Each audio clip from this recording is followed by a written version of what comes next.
Television പ്രേക്ഷകർക്ക് പ്രിയങ്കരിയായ നടി ആര്യ ബഡായ് ഇന്ന് ബിസിനസ് രംഗത്തും ശ്രദ്ധേയ സാന്നിധ്യമാണ്. കഴിഞ്ഞ വർഷമായിരുന്നു ആര്യയുടെയും സിബിൻ ബെഞ്ചമിൻ്റെയും വിവാഹം. രണ്ടുപേരുടെയും രണ്ടാം വിവാഹമാണിത്. ഏറെക്കാലമായി ആര്യയും സിബിനും സുഹൃത്തുക്കളാണ്. ഒരു ഘട്ടത്തിൽ ജീവിത പങ്കാളിയാകാൻ ഇരുവരും തീരുമാനിക്കുകയായിരുന്നു. ആര്യയുടെ ജീവിതത്തെക്കുറിച്ച് സംവിധായകൻ ആലപ്പി അഷ്റഫ് തൻ്റെ യൂട്യൂബ് ചാനലിൽ പറഞ്ഞ വാക്കുകളാണിപ്പോൾ ശ്രദ്ധ നേടുന്നത്. ബിഗ് ബോസ് ഷോയിൽ മത്സരാർത്ഥിയായി എത്തിയത് ആര്യയ്ക്ക് നഷ്ടങ്ങളാണ് ഉണ്ടാക്കിയതെന്ന് ആലപ്പി അഷ്റഫ് പറയുന്നു. ബിഗ് ബോസിൽ നിന്നും ആര്യയ്ക്ക് പണം കിട്ടിയതൊഴിച്ചാൽ ബിഗ് ബോസ് എന്ന ഷോ ആര്യയ്ക്ക് നഷ്ടക്കച്ചവടമായിരുന്നു.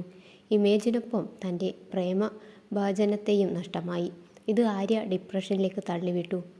ഇതിൽ നിന്നെല്ലാം മോചിതയാകാൻ 1 വർഷക്കാലം വേണ്ടിവന്നെന്നും ആലപ്പി ചൂണ്ടിക്കാട്ടി. ആര്യയുടെ നിഷ്കളങ്കമായ സ്നേഹത്തെ കാമുകനായ വില്ലൻ ചൂഷണം ചെയ്യുകയാണെന്ന് ആ പാവം അറിഞ്ഞില്ല. സിനിമയിലെ വില്ലന്മാരെ പോലും കവച്ചുവെച്ച അഭിനയം കാഴ്ചവെച്ചയാളാണ് ഇതെന്ന് പറയാതെ വയ്യ. 2 പ്രാവശ്യം വിവാഹമോചനം കഴിഞ്ഞയാളാണ് ഇയാൾ. 3 വർഷം പ്രണയവും ലിവിങ് ടുഗദറുമായി ആര്യയെ എല്ലാവിധത്തിലും ചൂഷണം ചെയ്ത ശേഷം നിഷ്കരുണം ഉപേക്ഷിച്ചു. ബിഗ് ബോസിലെ 75 ദിവസത്തെ സംഘർഷഭരിതമായ ജീവിതത്തിന് ശേഷം പുറത്തിറങ്ങിയ ആര്യ ആദ്യം വിളിച്ചത് തൻ്റെ മകളെയോ വീട്ടുകാരെയോ ആയിരുന്നില്ല, ആ കൊടുംചതിയനെയാണ്.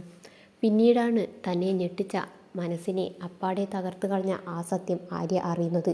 അയാൾ താൻ പരിചയപ്പെടുത്തിയ തൻ്റെ പ്രിയ കൂട്ടുകാരിയുമായി ജീവിതം തുടങ്ങിക്കഴിഞ്ഞു. ആര്യ തന്നെ ചതിച്ച കാമുകനെപ്പറ്റി പറയുമ്പോൾ ഇന്നും വിങ്ങിപ്പെട്ടാറുണ്ട്. ആര്യ അനുഭവിച്ച ട്രോമയിലൂടെ കടന്നുപോയത് ദുർബലയായ പെൺകുട്ടിയായിരുന്നെങ്കിൽ അതിൻ്റെ പര്യവസാനം വലിയ ദുരന്തമായേനെ. ഇവിടെയാണ് ആര്യ എന്ന പെൺകരുത്തിനെ നാം കാണേണ്ടതെന്നും ആലപ്പി അഷ്റഫ് പറയുന്നു.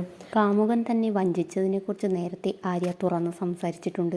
ബിഗ് ബോസിൽ കയറുന്നതുവരെ ഒരു പ്രശ്നവുമില്ലായിരുന്നു. ഞാൻ ബിഗ് ബോസിലേക്ക് കയറുന്നതിന് മുൻപ് വിളിച്ചപ്പോൾ അത്രയും ദിവസങ്ങൾ എന്നെ കാണാൻ പറ്റാത്തതിൽ അയാൾ കരയുകയായിരുന്നു. ആ 75 ദിവസത്തിനുള്ളിൽ എന്താണ് മാറിയതെന്ന് എനിക്കറിയില്ല. ഈ ബന്ധത്തിൽ അത്രയും ഇൻവെസ്റ്റ് ആയിരുന്നു ഞാൻ. എന്താണ് പ്രശ്നമെന്ന് ദൈവം സഹായിച്ച് ഞാൻ കണ്ടുപിടിച്ചു. അയാളും തൻ്റെ സുഹൃത്തും തമ്മിൽ ബന്ധമായി. അത് അറിഞ്ഞപ്പോൾ വെടിവെച്ച് കൊല്ലാൻ തോന്നിയെന്നും ആര്യ അന്ന് കരഞ്ഞുകൊണ്ട് പറഞ്ഞിരുന്നു.